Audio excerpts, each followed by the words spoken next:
football season. Of course, the current plan is to start the regular season by the second week of October and play either a 6, 7, or 8 game regular season, followed by the playoffs. We're all extremely hopeful that that takes place, but we wait to find out on a day-to-day basis and also wait for the latest state regulations in terms of what can transpire to come out. The next announcement to be made August 24th. Joining us now to talk about that and about his football program, the second-year head coach of the Northshore Panthers, Coach Josh Buelle. And Josh, listen, thanks for being with us tonight. I hope you're well in these unusual times. Yeah, we're good. Family's good. Everybody's good, Ken. Same to you. Well, listen, it's great to have you with us, and it's always good to be able to talk football. Right about now, normally, teams are going at it in great fashion and getting ready for a scrimmage, followed by Jamboree in the last week of the month, and then, of course, the regular season first week of September. Obviously, that's down the road as we speak. How difficult, from your perspective, has it been to be able to deal with the changes and not being able to get your whole team together? Yeah, it's hard. It's hard when you can't get the whole group together. You want to try to build that chemistry with everybody all at once, and it's forcing you to, have all these different groups and figure out who's going to be with who at what times. And, when this whole thing started, we felt like we were going to be in phase 2 and quickly move into phase 3. And, obviously we've been stuck in phase 2 this whole time. So I'm just thankful that, we were able to put helmets on and get shoulder pads on pretty quick. And hopefully we can move into phase 3 and start progressing this thing. You took over the program last year. You went there in 2018 as defensive coordinator for Mike Berg. And, of course, Mike stepped away and you were able to take over. Of course, when you took over, you knew this was going to be a rebuilding situation, correct? Yeah, we had lost probably 17 or 18 starters from the year before. So we knew we were going to be young. I didn't know our numbers were real low. I mean, we finished the season with probably about 53 kids on the varsity roster, 10 through 12. So that was a challenge that I didn't anticipate, but we knew we were going to be young. And as a result, the season unfolded in disappointing fashion, but it wasn't unexpected for that to happen. How difficult is it from a coach's perspective and a player's perspective to endure losing like that? I mean, it's something that wears on you clearly, and yet there have to be some things to learn from it so that you can progress from it, right? Yeah, well, it's extremely difficult. I mean, you go into each week, expecting to win, and obviously things don't go your way, and you get to later in the season and you start to worry about keeping the kids motivated and are they going to continue to show up every day, and you try to sell them on this vision and things don't play out the way you want them to. So. But I would say one thing about the group we had last year was, we never had issues with kids not showing up or anything. I mean, I was very pleased with the effort we put forth. And like I told those guys, by the time those later games happened, I thought we played some pretty competitive football. So I tell people pretty often, I'm very encouraged as to what the future at North Shore High holds. I'm very encouraged about what I've got coming back. I mean, we played about 15 sophomores significantly varsity time, week in, week out. So, all those guys are back, and we're excited to move forward. Visiting with Josh Buelle of Northshore High School, talking about Panther football. Josh, the last playoff team was 2017 at Northshore, and, of course, the last winning season was 2008. And the Panthers have had great success in baseball, as we know. They've had great success in softball over the years. They've had great success in soccer, as we know. What is the football component? What's it going to take to make that the sport and make it as important as the other sports and as successful as the other sports?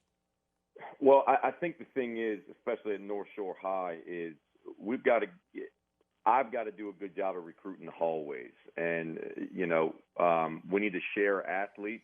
My first couple of years, we didn't have a lot of guys who played baseball and football or basketball and football. So I've really tried to make that a priority. But, the bottom line is you have to win.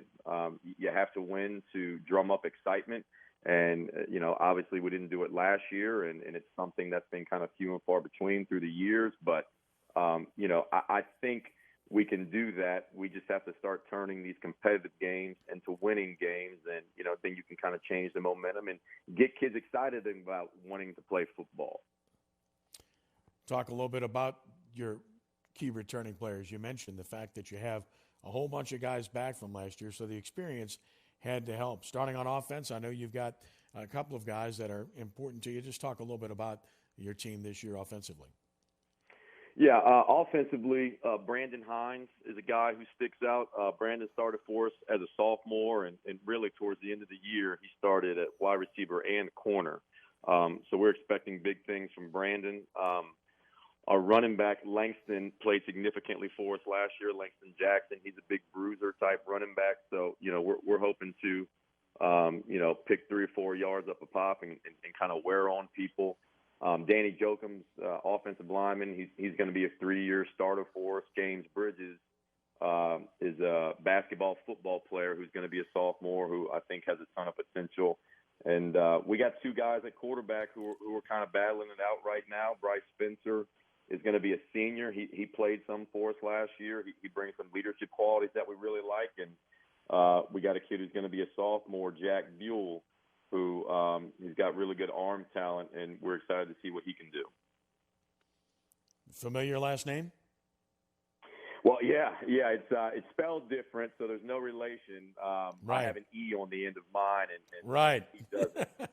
But people ask that often. Exactly. That's why I brought it up, because I know that's not true, and yet a couple of people pointed it out to me, and I said, no, I don't think you got that right. It's a different spelling, but just for the record, that's just for the record to get it out there. That's good. All right, so the district, as usual, great balance. It's been an interesting league, and, of course, you spent time at Mandeville, so you know what you're dealing with in terms of the haves and the have-nots. To me, the have-nots have really been reduced, if not almost disappeared, outside of Northshore at this point. Hammond's gotten better. Fontainebleau's gotten better. We know that Covington is always going to be there. Slidell, a district champion last year. Mandeville has been there and won a league title recently. St. Paul's dominated for many, many years, up until the last 4 years or so. That's been true. And Ponchatoula's got terrific skill, and they've gotten to the quarterfinals recently also. So this is first of all, talk about the league. It's a good league. But secondly, it looks to me like this is a wide-open league, like as many as 4 teams, if not 5, would have a chance to maybe win district this year. Yeah, I think all the coaches in our district, I think we all talk about it. First off, the coaching is phenomenal. Every week you're going to be presented with challenges. You can't go into any week unprepared because your team will get exposed, and these guys all do a great job. And talent-wise, yeah, I mean, every year a 6-5A team makes a run, You've had Mandeville last year and several years with Coach LeCompte before Coach Gonzalez, and, Coach Tierney over at Ponchatoula, and obviously Coach Salter. St. Paul's didn't lose a district game for a long time. And so every year it seems like somebody from this district makes a run. And that's what I tell the kids. I've been part of successful programs, and I've seen what it looks like. And, that's something we're trying to bring to Northshore, to show them what it looks like to be a playoff team year in and year out, like a lot of the teams in our district. What did you take away from the head coaching job for that 1 year at Mandeville? What did you learn in that process?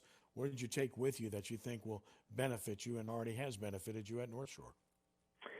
Well, I learned that a lot of your time is spent doing things that don't involve football. I think that was the biggest thing. And, people used to tell me that, and Coach LeCompte would tell me that, back then. And until you're really in that position, you just don't understand all the things that you have to deal with on a daily basis that aren't football related. So I think one thing, that I took from it, especially being, that situation being the interim that year, is, there's no substitute for experience.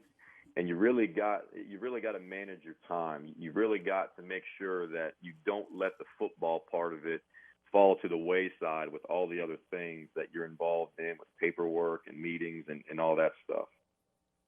I'd be remiss not to ask you about Guy, and he's now got another job at Country Day after being in Holy Cross for a couple of years. You keep in touch? Are you surprised that he's moved as much as he has in the last few years? Guy and I have a really good relationship. I haven't spoken to him, too recently. When he first got the job at Country Day, we spoke, and I just hope he has success. I'll always be appreciative of Coach LeCompte for, giving me an opportunity as a young coach to be part of a successful program and be a defense coordinator at a young age. And I certainly don't forget that. I learned a lot from him. And, Guy's a heck of a football coach. So, I'm sure he's going to have success at Country Day like he's had at every other place he's been. And then I'd be remiss not to ask you about your defense. I know we talked about the offense and the key players you have there, and you've got some returning starters on defense as well. Yeah, defensive line-wise, I've got all three guys coming back. Cedric Smith, Justice Hopgood, DJ Carbo. I've got two linebackers, Jordan Bird, who started for us last year. Fabian Hartley is going to be with us this year. Fabian, I think, is going to have a big year for us. He's going to be our Mike linebacker. Logan Abney is going to play outside linebacker, and we've got some young guys we're excited about. Kyle Williams is a freshman. TJ Coleman is another incoming freshman that we really like, and Simon Franks, a basketball player, first-year player who's real athletic that we're excited about. So, I know I've said the word excited a lot, but I am. I'm excited about this season, and I hope everything works out for these guys because, we feel like we have a lot to prove, and we feel like we've improved during this offseason. And a final note in terms of how important is it to play? How important is it to get on the field with these young men, with the work that they've done with the coaches, understanding the gravity of the situation and the safety issues? For those that don't have sons playing football, for those that don't have coaches that are coaching, as someone that does, how important is it to get on the field this season? Well, I think, first and foremost, safety is the biggest issue, and we're going to do whatever we can to keep these kids safe, and we're following all the protocols that have been put in front of us, and we're doing everything we can on our part. But, a lot of these kids need football, quite frankly, and they need something to fill up their time in the afternoons. They need to be involved, and some kids, all around the state come from broken homes, and the only stability they have is when they're with their team. And, we feed these kids. We just provide such a stable environment for them. And to take that away, is concerning. And, some of these kids stay in school primarily because they get to be involved in athletics. And my fear is if you strip that away, then maybe they become virtual students, which is a totally different dynamic and something that I think is going to be difficult for kids to do overall. I don't think people realize just how difficult it would be to have 7 classes a day, 5 days a week, all online. That takes a lot of responsibility and maturity and time management skills that we all know kids sometimes don't have all that going on for them. So, I just hope that we do get the opportunity. Again, I understand we need to make decisions that are in the best interest of their health, but, some of these kids, this is their last chance, to maybe even get their college paid for. And I saw Joe Burrow put out a tweet about the college stuff going on, and like he said, he was a 6th-round pick until this last year happened. So who knows where he would be without the season that LSU had last year. Yep, and the other part is that while the college ranks are talking about a 6th year of eligibility, no such luck on the high school ranks. If you don't play, Correct. You lose the year and you move on. And that's the crushing blow to these young men and the young women that play volleyball, the young women that play basketball, the young women that play soccer and all the other sports. They really yearn for and work so hard for that opportunity, and most will never play again beyond high school. So that's where you really understand the gravity of the situation. Absolutely. Yeah, I feel for these seniors. I was actually a senior the year of Hurricane Katrina, so we lost some games, but we were still able to play a season. So I'm just hoping we can get to October and, even if we play just the 6 or 7 or 8 games, at least these kids get an opportunity, and not just football, like you said, all these sports. I just hope they all get an opportunity to get on their field with their teammates, at least one more time. Josh Buelle, Northshore High School, thank you so much for the time tonight.